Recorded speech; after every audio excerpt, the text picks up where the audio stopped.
And a good morning to you. Happy Thursday.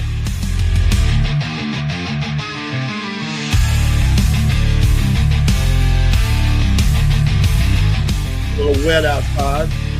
The weather is spring-like.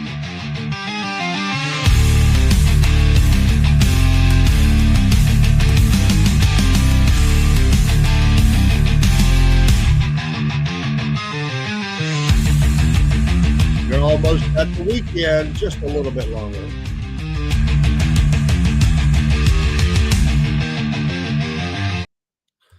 Coming to you live from the North Georgia studios as we broadcast beside the banks of the Southern Fried River as it gently flows through the state of Georgia, meandering its way down south, crossing into boundaries unknown into the great state of Florida. It's happy to be here always with our friends across the podcast spectrum, no matter where in the world you're coming from. We are Southern, and we enjoy our Southern hospitality. And so we welcome you in this morning. Be you a longtime listener or new, you're all welcome just alike. Patriot Morning Show. God bless America. Yes. It's good to be American. It's great to be an American. Never lose sight of the greatness of the country, even though some knuckleheads try to diminish or change the greatness that we are. In the end, they can't do it. Everybody's always predicting the end of America, the end of the greatness of America. And yes, they see evidences of sickness all around. But America is doing fine. It flexes its muscles very often, and Americans are still living better than the rest of the world by far. I get tired of hearing about what other countries do, and America should be like it. We are the best. We do not need European ways. We do not need socialist, communist, whatever isms you want to throw in there. We don't need it. Get tired of it. People say, well, where I came from. Well, you're not there anymore. You're here. We don't want to hear it. We will always be working on issues. It's not a perfect collection of states, but it is a United States. And even though some knuckleheads may be leading in those states, there may be a lot of citizens that are knuckleheads as well. I don't like it when people diminish a state, the beauty of a state. Every state has its beauty. It has uniqueness. It's an amazing country. Love to travel it. Love to see different aspects of it, from the mountains to the flatlands to the swamps to the beautiful plains to major lakes and waterways, massive trees to areas that are wide open. It is a beautiful country. It offers just about every dynamic you could even hope to find, no matter what your environment that you like, no matter if you like it very cold most of the time or very hot, very wet or very dry. If you like to live up in the mountains or if you like to live in the flatlands or whatever it is, this country offers that. You could spend the rest of your life exploring it, even though people say I've been to all 50 states. That's neat. I've been to about 27, I think. But honestly, you could spend your life within each state, traveling and studying it and walking across it and looking at different aspects. You will never study it out. Just one state. You can spend your whole life doing that. It's such a massive area. It's a great country. We just have to, continue to fight the good fight of freedom, always guarding our freedoms that we have, standing upon the bedrock principles of the Constitution, making sure that our rights are not being taken from us. At times that has happened, or limitations to those rights. It is important that we do our duty as Americans. It's important that we vote. It's important that we protect the vote. Yes. It's important that we have a strong defense, not to defend all these other nations, but to defend the good old US of A. We will help the small ones sometimes against bullies, in some cases to stop carnage. America has become that. It's because of that shining light. It is not something we enjoy, but occasionally this has to happen. Sometimes we were involved in things we shouldn't have been involved with. That's always the danger.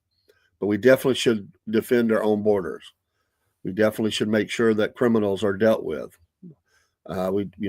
making sure that that idea of the American dream can still be attained by people. It should always be attainable for those that want to work. It should not be something that's handed out. With citizenship comes responsibility. You know, you can be as great as you want to be. If you don't look at everything and make excuses for everything, you can be whatever you want to be. Is it easy? No. That's why everybody doesn't do it. There's too many people that just want things handed to them. You have to work for your dream. It's not put on a silver spoon for most people in the world or even in America. You have to work to attain those things that you want. You'll get pushed down sometimes. You might lose it all. You can build it back. Continue to chase your dreams. That's the greatness of this country, to continue to be able to be what you want to be. And you just don't take no for an answer. You don't use the words I can't or they won't let me. You find a way. You rise to the top. You do what you want to do. And I'm not even going to be talking about becoming a millionaire, billionaire, or whatever. Sure, if that's what you want to do, great. There's, hundreds of thousands of mom and pop, businesses. It's such a big part of our country. They work their tails off many, many hours a day. There's never enough hours in the day to get done what they want to do. They're constantly being attacked on the taxes and restrictions and all the things that government puts in the way sometimes in many places in America to try to have a successful business. But you just keep pushing forward. You don't let those people win. You continue to fight and live your dream.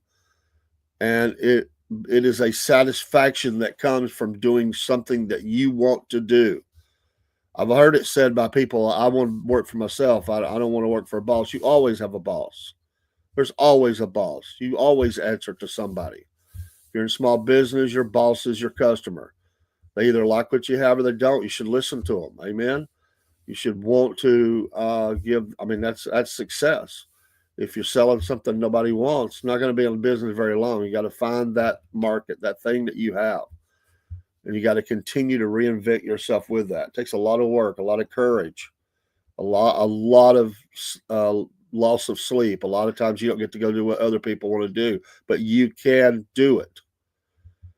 And it's a crying shame. I mean, people that our country that cry about immigrants, legal immigrants who have came here have made successful businesses. And I know everybody gripes about taxes or no taxes or whatever but they show you the model. You can do it if you work hard at it, be an overcomer. They always say you'll appreciate something more if you have an investment in it. If it's given to you, you won't appreciate it as much. There's a lot of truth in that. It's like, it's like a marriage. You work at it. You, at the end of your days, you can look back over those days and say, boy, we had some tough times, but it's been a great journey together. And it is together. It's one. I see these husbands and wives working their business, making, equally just out there, making it happen. It's amazing. Or so maybe the one spouse has a business, the other one works for somebody else, but they come and help with that business. A lot of times these people are up before the daylight and they end the day late at night.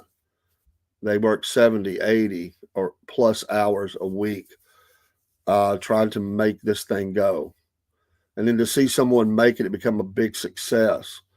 I talked to a guy once, or I listened to an interview of the guy once. He actually came here the wrong way. He felt bad about that, but he was things were so bad for him. But he went back and he got legal, and he's in Alabama. And it's probably still out there. It was a great podcast with 1819 News. This guy started out like doing lawn care and doing things like that, shrubberies and plants and landscaping and all that. And he started and he worked and he worked and he worked. And this guy has become a tremendous success. And he employs about 60 people. And he just continues to work. He's not slowing down. He continues to build. And all those jobs that he's provided, he pays a decent wage. He treats his employees with respect. And that's why they had him on, because his story was pretty amazing. Sometimes people do the wrong. Sometimes they got to go back and correct it. He did. He had to correct his not doing things right, breaking the law. He went back and he fixed it. It was important. He loves the country. He's paying his taxes. He's employing others. Um, he is making a way for not only him and his family, but others. And he is growing that business and growing people within the business. His people that work for him are very loyal to him. They continue to stay with him because of the way they're treated. They're paid decently and they enjoy the work. So it's just one example out of so many where people have worked and worked and worked and continue to work their dream. I tell people all the time that come to work for our company, I'll say, chase your dreams. While you're here, do the best job you can do for this company. But if it may be a stepping stone to you to something else. I always ask them, what do you want to do in your life? I was in line. I told the listeners this here recently. I was in line at a restaurant. It's really interesting. I was in line at Chick-fil-A, and I like Chick-fil-A, and I really like their customer service. They have some of the best. And yeah, everybody's got a story. Maybe you found something, but bar none. Their training videos are amazing. So I was in line. I like to encourage people. I had to describe myself. I would call myself an encourager. I like to encourage people. I like to learn about them. I could close my mouth and listen to them. So I was in line at Chick-fil-A. First young man, I was talking to him. Fine looking young man, dressed nice, very respectful. He had a moment. He didn't have nobody behind me, which is rare. It changed soon, but I asked him how long he'd been at Chick-fil-A. He said, I think he said 3 months or something like that, or 4 months. He was still in school. And I asked him what he wanted to do. He said, without batting an eye, he said, I want to be a civil engineer. I said, amazing. I said, you're very high, much higher than my pay grade to be able to do that. So we talked for a minute. I encouraged him, and he said, I enjoyed talking to you, sir. Excuse me, I had to go do my job. I said, absolutely. Don't ever let me hinder you from doing your job. Then I said, thank you for what you do. I moved forward, talked to another young man. How long you been at Chick-fil-A? He said, about a year. I said, what do you want to do your life without batting an eye? This is what gets me. People today tend to think that young people are lazy and not doing anything. And there are those out there. But let me tell you, there's a lot of young people kicking butt. Anyway, I talked to this young man. What do you want to do? Without batting an eye, he said, I want to drive a big rig. That's what I want to. He looked like that kind of guy, too. He just had that look. He knew where he wanted to go to school. He even mentioned my company without realizing the company that I work for. And we very much promote, because everybody has a shortage of drivers. Good morning, Chickbait.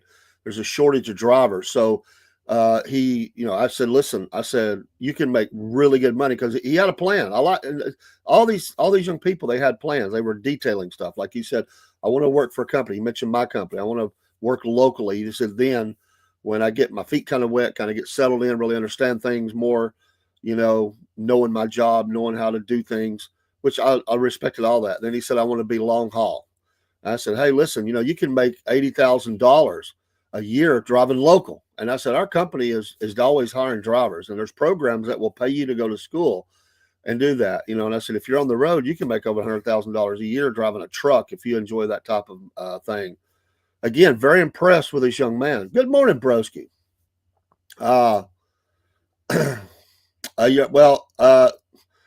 Could you email me at, I'm going to put my email in, I don't know where you can see it at. Anyway, if you'll write this down, I want you to email me. Cordell's Atlanta. I didn't block you. Cordell's Atlanta at gmail.com. If you would email me, sir, I've been wanting to talk to you anyway. Cordell's, Cordells, Atlanta, all one word, at gmail.com. I give this email all the time. I've had it forever. It's an old ministry email. That's why it's Cordell's. Me and my wife, Atlanta. We used to do a lot of ministry in Atlanta, a lot. On the streets, preaching the gospel and sharing the word. But good morning to you. So anyway, I talked to this young man, and he said, this is what I want to do. So this is Chick-fil-A. So then it's like another few days I was at Wendy's. I had to go.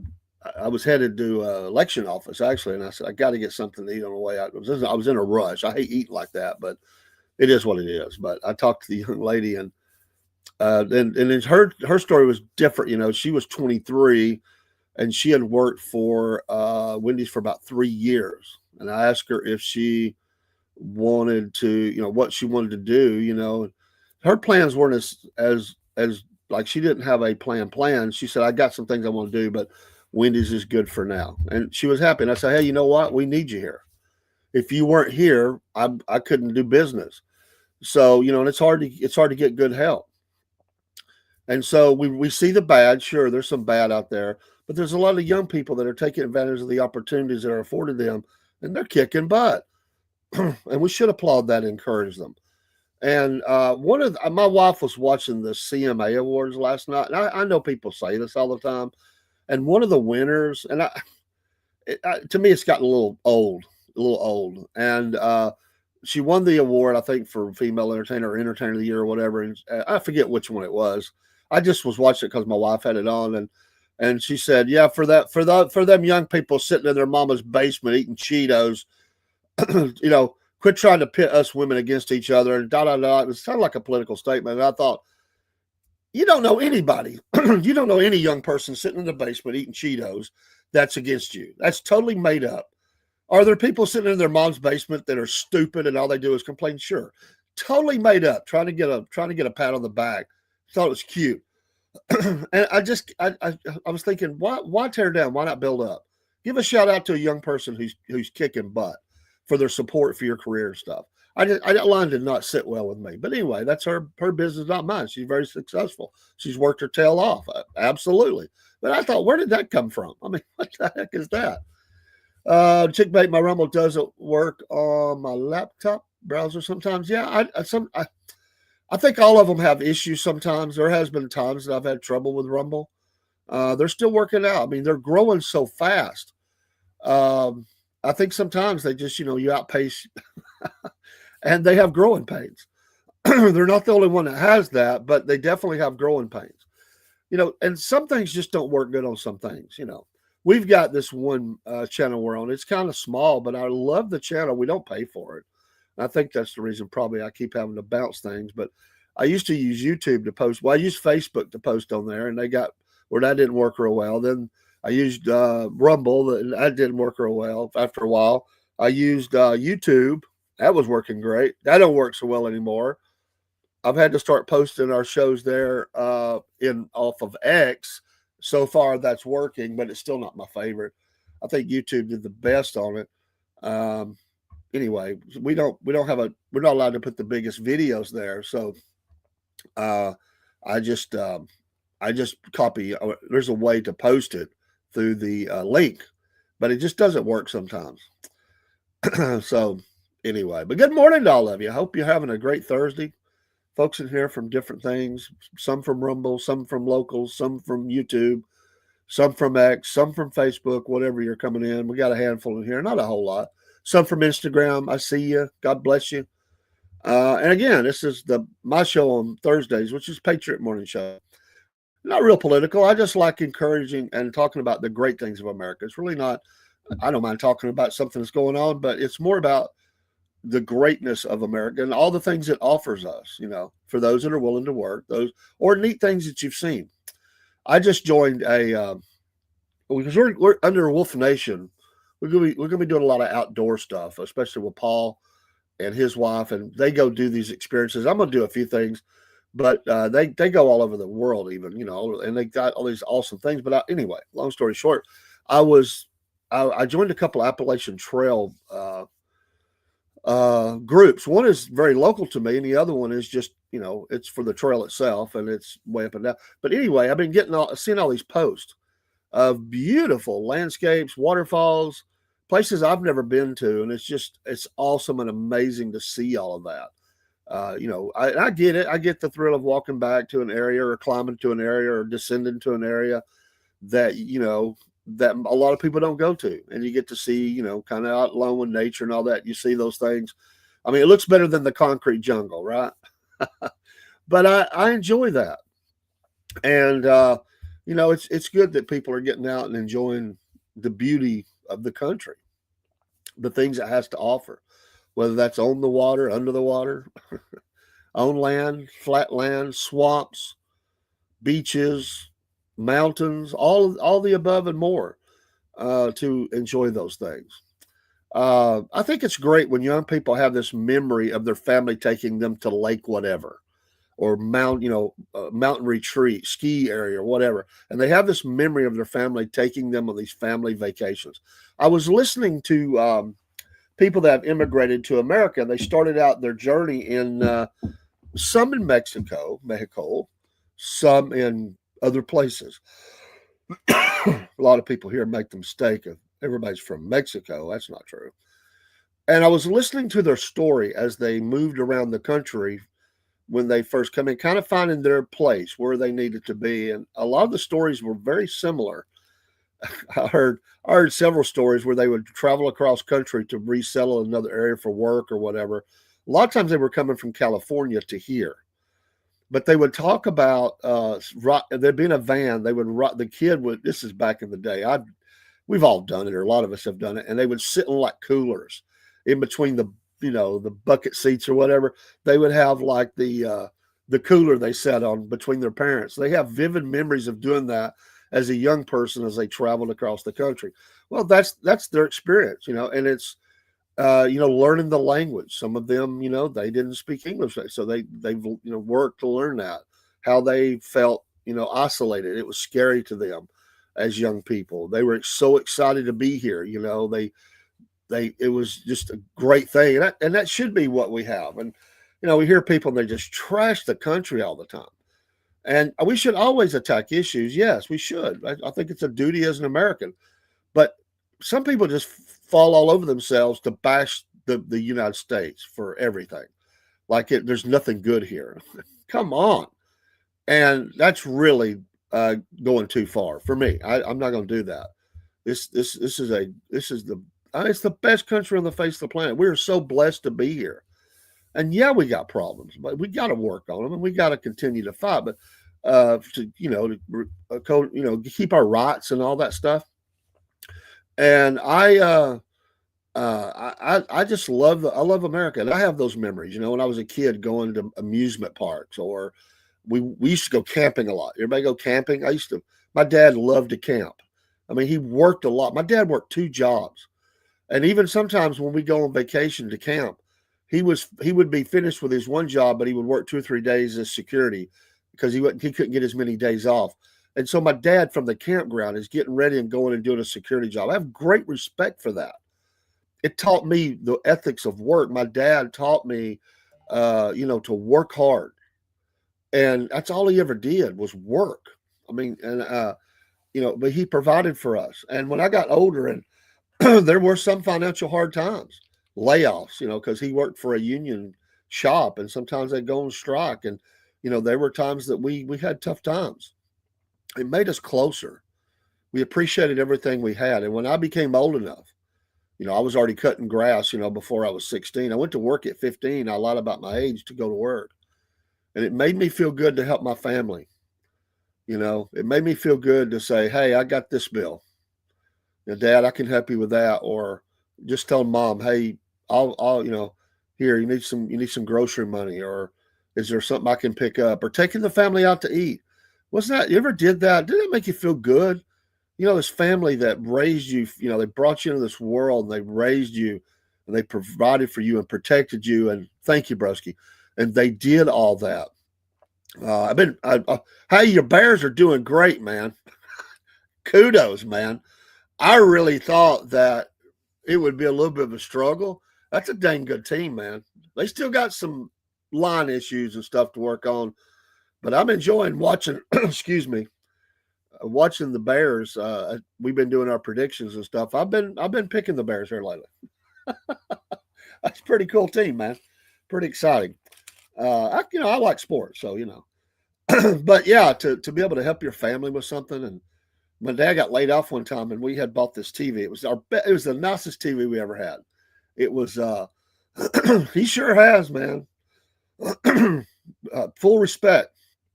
And the quarterback's playing great, and I like what they've done. I mean, the receiver, well, there are more than one, but there's one there, the Odunze and all that. Man, playing great. Um, but one year, my dad got laid off at Christmas time every year. It was a tough thing, and he still worked a second job. But let's face it, that job didn't pay nowhere near what he made. So I remember my dad. He said, "Son," he said, "I know you enjoy that." It was like a RCA back in the day. You know what I mean? The big old heavy living room RCA. Those things were heavy, full color. It was the nicest TV we'd ever had. I was 16 years old. My dad said, I think we're going to have to let the TV go back. I knew he didn't like that because that was big for my dad. My dad liked to watch the news. He loved to watch his sports, some old Westerns. And for him, that was unwind time. He would come in and he would watch those things, as he, after his long work day, sometimes working all night at security. And I liked it. When he wasn't there, I got to flip the channels after mom got through with her stuff. This is when we didn't have TVs in every room. I had black and white, but I didn't have a color. And later I did, but then at that time I didn't. And I said, Dad, I'll pay for the TV. And he said, you'll pay for it? He said, and we got to remember, this is pretty close to 80. It was around 80, 81. And, pay wasn't great. I made pretty decent in tips. Decent. I worked hard for it. I said, yeah, Dad. He said, that's whatever it was a month. I said, I got it. And I paid that TV off. And that was it wasn't like, was that a necessity? No. But it was a lot of entertainment for us because we enjoyed watching those things. And it made me feel good to help my family in that way. And other ways I did too. And that Christmas, I bought a lot of Christmas. I helped my mom. And, she, they never asked for anything. They never said, you got to do this, you got to do that. I mean, they didn't need to tell me that I need to help out. I mean, that's what you do. But it still made me feel good to get out and hustle and make money and to help my family. And, my boys, will raise them. They work hard. My one son has had some trouble and he's trying to get things straightened out in his life. But he's a hard worker. That doggone guy can work on anything just about, I think. You just got to get some things straight in his life, and y'all pray for him. But they both work. They work a lot. And another thing they do is they support their mom and dad. And they've always done that. They've always helped us. And now with my wife's health, my oldest son, he worked all night. He'd be getting off this morning. He'd be coming in, spending several hours with his mom before he goes home and goes to bed in his own house. Just seeing her, helping her while I'm at work and stuff. And that's what families do. They stand together, and I love that. Now I'm not saying they don't do it around the world, but I think in America we still have that American value. I think we still have, we can still reach for the stars. We can still do great things. We can still, make America great. Absolutely. Again and again and again. So I just love that kind of the spirit of America. And for those that sit around and just want to take, look, there's responsibility to citizenship, like I said. And at some point, we have to get tough with that as a country. We have to. And we are in some ways, but, we've got to do more. And we've got to stop this generational sucking for full support off the government. And I know people say, well, that's what the government wants. Well, maybe they do, but we got to stop that. We have got to do it. That model's bad. And there are states that are about bankrupt. They promise the world and they can't afford it. And, they want to bleed the taxpayer more. Well, the problem is there's less people working and paying in, and you're not seeing those tax dollars. And so they try to take more from those that are. This model's not good. And that's why we're in such debt and things that we have in America. That's the danger. This country should not have a debt problem. Really, think about that. This country should not owe one single cent. Trillions? We shouldn't owe a cent. With the capacity for how we produce and the money that's made in this country, and yes, the taxes that are paid in, and you knuckleheads have placed us in this position. You have to turn things off and tell people, no, we can't do that. It's not even constitutional, a lot of the stuff that we're doing to go into that debt.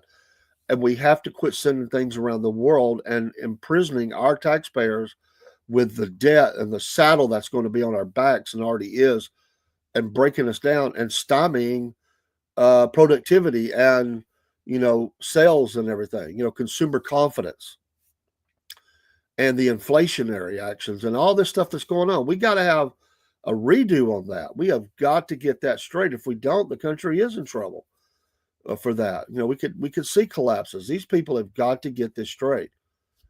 And I'll be honest with you, I'd like to see a better economy at this point, this far into the presidency. I know he's done some things, but there's maybe a little bit improvement in some areas, but it's not trickling down enough. The rising cost of goods and services is still it's getting beyond reach for a lot of people. It's scary. And this latest government shutdown, which should have never happened, and I know the reasons and all that, but it hurt a lot of people and it exposed a lot of things that's going on in our country.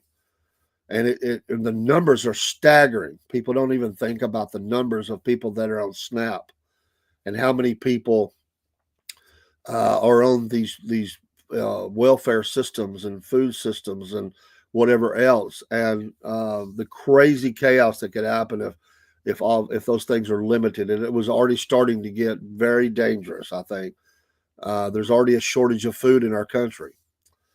I was looking yesterday. I've got to reach out today. I was looking for her number. I'm going to get Melissa Blevins with the food bank on because I know they've been going through it. I didn't want to do it while the government was shut down because I know that was a challenge for her. But I want to get her on to talk about their fundraising for the Christmas time. It's the biggest of the year. But to hear her say, we can't feed everybody, the need is greater than what we have. And they do a massive amount. That's a problem. And yes, kids are involved. I don't know about your area, but in my area, there are systems that feed kids when the school is out, because if they didn't, they think that they may not get fed at all. A lot of kids, their food is solely at school. That's how bad things are. Now, this is what they tell me. There are kids at times that are living in tents, certainly hotels and stay by the night hotels and stuff. Their family situation is what bad. So they're trying to do things within the school to help them to maintain dignity and to be able to wash their clothes, have all the things that they might need, and even things they can take home to wash their clothes or to have food or whatever. That's where we're at, and this is an area that's not as struggling as, say, a coal town of Kentucky or West Virginia or somewhere like that, where they're having to truck the kids 50 miles now one way to go to a school because they couldn't maintain all the schools, or people have moved out of the area. It's so poor. I was talking to someone. I mentioned hiking earlier, and I won't mention the area, but they wanted to go to this place. They said it's a beautiful place. I'm glad I went. I won't never go back. It broke my heart. They went to a place in the country, and they both work hard. The husband and wife, they both work hard. They're living somewhat the American dream, fighting every day. They have their own house, each have a car. They work hard. But they went to this area. People were treating them like they were rich. Like the place was so poor. We're near where they wanted to hike at, and the things she saw, she was shocked at. She didn't realize how bad it was in some parts of the country. And she said, I'm not saying I'm avoiding it. It just was so hard. And how do you help all that? It's everywhere. The whole area is so depressed. It's so run down. The people, the way they dress, you can tell they're not living very healthy lives. And she said, I just didn't think that we had places like that in America. That's what's happening in our country. That's what's happening. and it's increasing. And the cities are in bad shape. We know that the cities are in bad shape, and housing is hard to come by, and housing costs have shot up if you can find housing, and people are paying. My gosh, I know people that are paying more than double what I excuse me, what I pay for my mortgage, more than double. In some cases, triple for places that are just an apartment. Triple what I pay on my mortgage. And mine's went up some. It's fluctuated. It's not where I like it. It's over $100 more a month than I was paying. Some people are in a lot worse shape than I am. And I was talking to a girl. She's a transplant from Michigan. She said I had to get out of that place. She was working in the cleaning crew for our company, and she's now come to work for our company. And she was telling me her experiences with trying to find housing for her kids and herself. And she had she liked the place she was at first. She had a horrible, the person renting to her was horrible. And she said I had to go to court over it even. Said I hated it, hated having to do that. But she finally got out of that situation into a better one, and is not paying quite as much, and just not having to deal with the issues. But she's out here hustling. I mean, working hard. Let me tell you what this girl did. Pretty amazing. She's from outside Detroit, Michigan. I didn't detect the accent, and I said, "You sound like you're from here a little bit. Not a little bit of something there, but." I said, it's like I can almost detect something, but it's very faint. It's really even hard. If I wasn't even focused on it, I wouldn't even notice it. She said, she said, I changed all that. So what do you mean you changed that? She said, I've come south to live in the South the rest of my life. I don't want to go back to the North. I don't want to go back to Detroit. I don't want my family in that. And I love where I live. I love here. I love the friendliness and the beauty, and I'm out of the city and all this stuff. She said, I worked on developing my Southern accent. I said, are you kidding me? She said, no, I worked at it for a long time. She said, I wanted to get rid of that, even the accent from being from Detroit. And I wanted to talk like the people that I'm going to be living around. And she said, so I worked at it, recorded myself. I listened to it. I listened to other people. I recorded them. And I changed my speech to fit in. That's pretty dang amazing. I said, great respect for that. And she said, I just love this area and I want to live the rest of my life here. My kids are here. My grandkids are here. And she said, I'm going to live here. This is my home now. And I want to fit in. I thought, boy, there's a lot of people in the country could take a lesson from you. I said, if I wasn't even, I would have never guessed if I hadn't we weren't talking about it. I said, it's really not detectable. It's just every once in a while a word here and there I could tell just a little something. I would have never guessed Detroit. I can tell you that.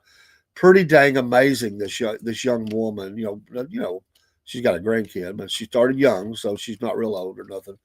But they're helping each other, family helping family.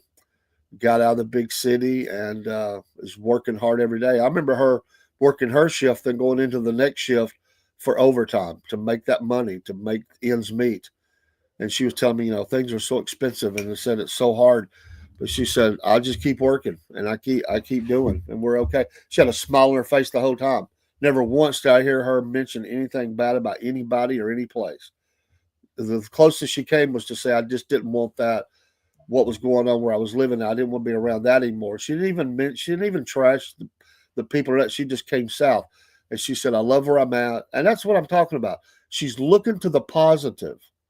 She's focusing on what she can affect and making changes and being brave and moving 13 to 1400 miles, whatever it is, and developing relationships there, putting down roots, and even changing her speech so that she can fit in, all the while with a smile on her face, all the while.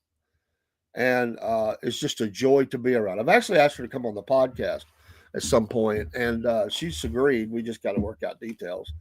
And I just wanted her to tell her story.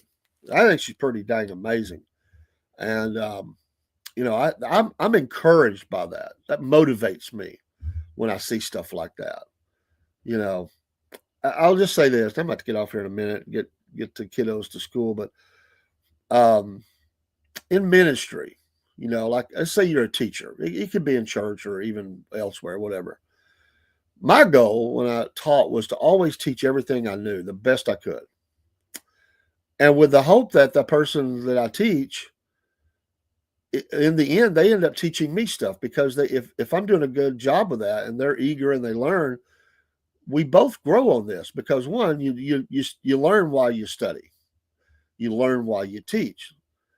The person receiving that, if they listen and they take notes and they do their own study, they're learning kind of double. Then the synergy of that is that you could use the word, I don't know if it's a proper way to say it, they pass you by. Meaning you look up one day and you go, wow, they have advanced more than I did at their age by far. And right now they're pushing me. I've taught them about all I know. I mean, wow. And now they're bringing stuff to me and teaching me. I remember one time, it was the story of Randy Rhoads, the great guitar player. Sad, rest in peace, Randy. Tragically killed. Was playing in Ozzy Osbourne's band. Very proficient. Taught in his mom's music school. Him and his brother, along with Rudy Sarzo. Sorry, what's his name? I just went blank. Anyway, his music teacher, the guy that taught him, who worked at the school, he said within, I mean, it was like a couple of months. He said, I was running out of things to teach this guy. He said he told him one day, he said, I've been winging it now for a couple of weeks. He said, I don't have anything else to give you. In just a couple of months, I think, well, it's not long. This guy was just absorbing and he just had this great gift. And he said, he said, it's okay. He said, I'm learning from you. And that's what I'm talking about. Like he took it as far as he could. Then the student became the teacher. And I love that. Absolutely love that. And we could always learn. My view is I can learn from anybody. Everybody has the potential to teach me something that I don't know. I've never had this imaginary. I never had the ego to think that I knew everything. I heard my granddaughter say this the other night. I was giving her a hard time. I called her. It was us last night, and she was giving me. Well, she was right to do so. She was giving me a little bit of grief about something I was doing. She said, "You always got on to your boys for that, but you're doing it." I sent a text while driving. I'll tell them myself. And so my granddaughter's, teaching me, but she's gigging me a little bit. And I said, well, I said it was your nanny. I made an excuse for it. She goes, not right. Not supposed to do it, Papa. I said, you're right. Good morning, Mr. Sixler. And I said, I said, don't be a Weisenheimer. She goes, what's a Weisenheimer? And I was like, well, somebody thinks they know it all or something. And I'll never forget. She said, I don't know everything. She said, I'm learning. She said, I do know some things and I'm learning every day. I learn from you. I learn at school. I learn my own study. She goes, I don't know everything, but I'm learning more. That's a good answer. I don't know everything. I certainly don't. I've never tried to portray myself on the podcast as knowing everything. And I learn from people in the chat or guests we have all the time. To me, it was always a exchange of discussion. We started off, we go down a road, and I love it when that road takes twists and turns, and I go, wow, I didn't know that. I mean, wow, now you've inspired me to go study more on a topic. People say, well, you're smart, you know a lot. I get around some people, I feel like the biggest dummy ever. I was like, man, I didn't know a lot of what you just taught me, but that's good though, because I now know. And I love to be around people like that, or read the works or the books of people that are so dang smart. And it inspires me to do that. But isn't it the greatest gift ever? Two ways. One is when you can give information and the light bulb goes off in someone, you can see that in their eyes, their expression, like, oh, I didn't know that. And they thank you. And my favorite book is the Bible because that feeds my soul. Other than that, I love history, so it would be something along those lines. I read a lot of military history and stuff. it's really hard for me to say what would be my favorite besides the Bible because there's so many that I really do like. Um, I was trying to think of something I've read. Well, I'll tell you a book that I've read multiple times is a guy that was served in the war between the states, and his name is Sam. His name was Sam Watkins, and he wrote a book, and it's a great book, and it's one of my favorites. I have it here in the studio somewhere, and I pick it up, and everybody does. You read it over and over again. It's just a great book, but history or something along those lines, or government. I like to read about government and um, biographies. I'm really big on biographies. So if you give me a book on, I don't know, Dwight D. Eisenhower, I would love that. Or if you give me a book on Winston Churchill, I'm very big on biographies. And I like a biography that shows the whole of the person, because everybody's got a time that they failed. Winston Churchill is a great example of that. Winston Churchill was a complete military failure at one time. It about lost it all, but he redeemed himself. You know, that's one of the things that always ticked me off about. Was it Obama that come in and moved the bust of Winston Churchill, made a big deal about it? They all moved something. But you told me all I needed to know when you came in with that attitude and moved that. Like, come on. I know why. He didn't like the English Empire. Being from Kenya, one other places he was at, he had a dim view of that. But the man was great. What's the name of excuse me, I got allergies. It's called Company HCO, but it's not the letter H. They spell it out like H, like we say here in the South.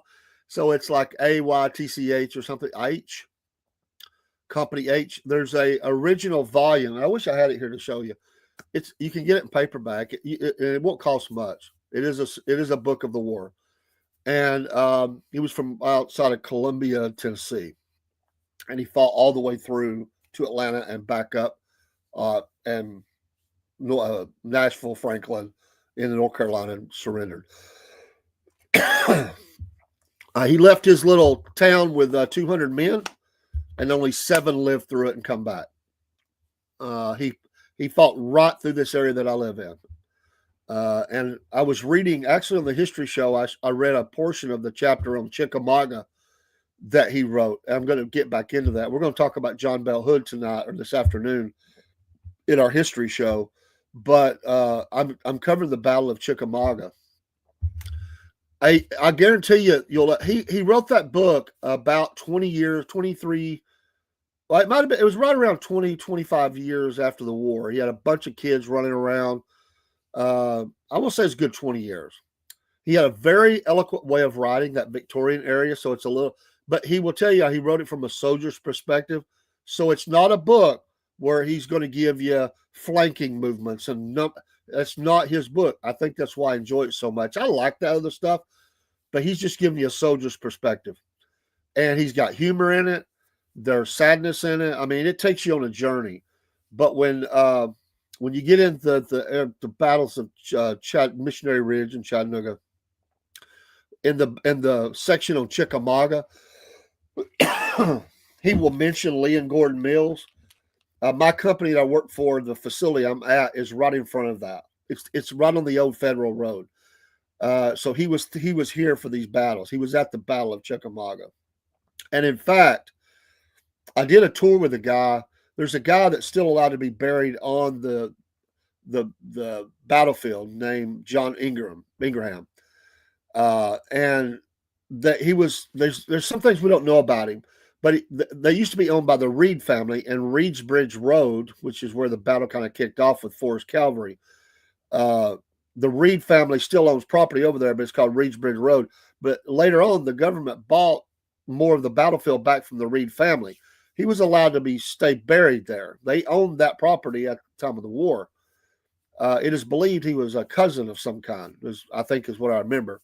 But anyway, they believe in Sam Watkins' book, and I went out and walked with a guy who followed the unit that Sam was in we went through the woods and everything and followed that around and came right out. And then when he mentions a friend of his dying, this guy believes, and he convinced me, I believe it too, that the guy is John Ingraham. And we were right at the spot as you follow the movements that he mentions and you look at history, the troop movements in that battle, you come right out this guy's grave. And I believe that's the same guy. I think they were friends. And anyway, it's a fascinating book. Now, there is a version you can get that his daughter put out later that has all of his side notes and stuff in it. He calls it the side show before the big show or something like that. He will say that. What is it? The side show before the big, something like that. I got to go back and remember that. But I promise you, it won't cost much, and she would be fascinated by it if she has any interest in. He met Robert E. Lee once. He tells some graphic stuff, but he doesn't get into it and stay into it. He just tries to give you an idea of what he's seeing and an eyewitness account. But man, there's funny. He's that classic soldier too. The girl they left behind, his beloved Jenny. He wants to get back and marry her, and they do, and have a passel of kids. And it's an amazing story, an amazing story. And I've stood on many of the spots that he talks about. I'll tell you one, and I got to get off here. I was in Kennesaw Battlefield, and up on the top there, or somewhere in there, there's an area where the Union troops were coming up this. It was kind of an opening between trees, and they've preserved all this. And that's hard with Kennesaw. There's a lot of development, but they have done a good job of preserving a lot of it. But anyway, the troops were coming up, and the Confederates on the high ground, they're in the trenches, and they're just unloading on them. And Sam talks about how the guns were getting so hot, they were having to switch guns. People were loading, and, after several firings, you can't hold that gun. It's so hot. They'll actually just start melting. I've just fired powder through them, and that, they're going to get hotter with the bullet.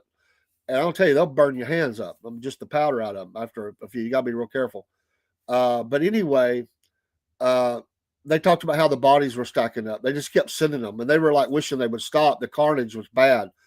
And I was standing there at that trench, imagining, I don't know exactly what spot Sam was in, but I'm definitely standing right in front of one of the trench that he would have been in. And we're standing there, and it had a gentle rain. And if I remember right, I think he talked about a rain or something. It was a moment, man. It's hard to explain, man. It was just like, it just takes you back. It's like one of those moments you feel like you just got transported into something. And so I had his book there, and I was reading that part while I was standing there. And it's a weird feeling. I don't know how to describe it. But like I mentioned before, I would qualify for the Sons of Revolution, the Sons of the Confederacy. American history is a big interest to us. Absolutely, man. Me too. My with me it was with Direct. He was a cousin, but he was in the Revolutionary War. He's the reason my family got on down deeper south too. The land lotteries. He got an extra draw, and he helped family get down from North Carolina down into Georgia through the land lotteries. His name was I know it. It's Cordell, but I can't remember the first name right now. My brain ain't working today. I don't know if Broski, I fell a week ago yesterday, and in my parking lot, and my body has hurt so bad. I'm getting better, but it's slow. When you get old, don't fall. Don't fall. But yeah, this afternoon we will have our history show. I have our friends from Southern Shadows that does the history tours, a brand new company here in Chickamauga, and so they do ghost tours and all that. We're going to do a ghost tour with them as well and talk about some of the Confederate hospitals and stuff. And we're going to put together a little Southern Fried group and go do that. But Miss Courtney's going to be on with me this afternoon, and her topic will be solely John Bell Hood. As we talk about the Battle of Chickamauga, that's one of her focuses, and we're going to be totally focused on John Bell Hood. And then we're going to kick that off a little early today, 4 p.m. I'm going to have to rearrange some stuff at work, but 4 p.m. it works for her, and we're going to make that happen. And I'm hoping that we can continue with this and help drive business for her locally, and just pick her brain. She's got a fascinating story herself, but she loves to. That's her favorite thing, and the Battle of Chickamauga is one of her favorites. So we're kind of focused that I'm doing character studies of the generals in the war right now, so it fit perfect. I hadn't covered John Bell Hood yet, and she said, "Oh, please, can I have that one?" I'm like, "Absolutely." So we're gonna do that today, for at least an hour, at least. And if we can get some questions in at the end, I know Barry's got a question about Kate Cummins, and she's actually doing some study on that as well right now. So, but we're going to do that this afternoon. So that'll be on the Bibles and Battlefield show, because there's a lot of faith involved in that. The battles themselves, that's why I called it Bibles and Battlefields. And and if you read Sam's book, he talks about preachers that were at some highfalutin preachers too. They didn't understand a word he said. It's funny, man. It's amazing in the carnage that happened in the war, the comedy, the humor that he was able to remember and bring out, but then, yes, tragedy as well. Hey, y'all have a great day. I so enjoyed talking to you. Thanks, Broski, for emailing me. I'll be talking to you. Chick Bait, if you're still out there, bless you, sister. And thanks for everybody else coming in here or watching or whatever you're doing. We appreciate you very much giving the support to Southern Fried. Rob will be recording something this afternoon for a show later. It won't be live today, but we should be live this evening. Again, another show or maybe a couple of shows. I've got a music show to do as well. I'm trying to catch up on. I may kick that in tonight. But anyway, we'll get all that going. Wolf Nation is another thing that's coming along. It's all of our outdoor adventures. We're going to be talking about hiking, anything outdoor, anything adventurous like that. But it's going to be a lot about Appalachian Trail. Those folks that get out there and do the section hikes or the through hikes or whatever, and send us pictures and stuff. And I'm hooking up with a lot of people. And we're going to kick that off soon. So we're already posting a lot about Wolf Nation. It's a whole new line.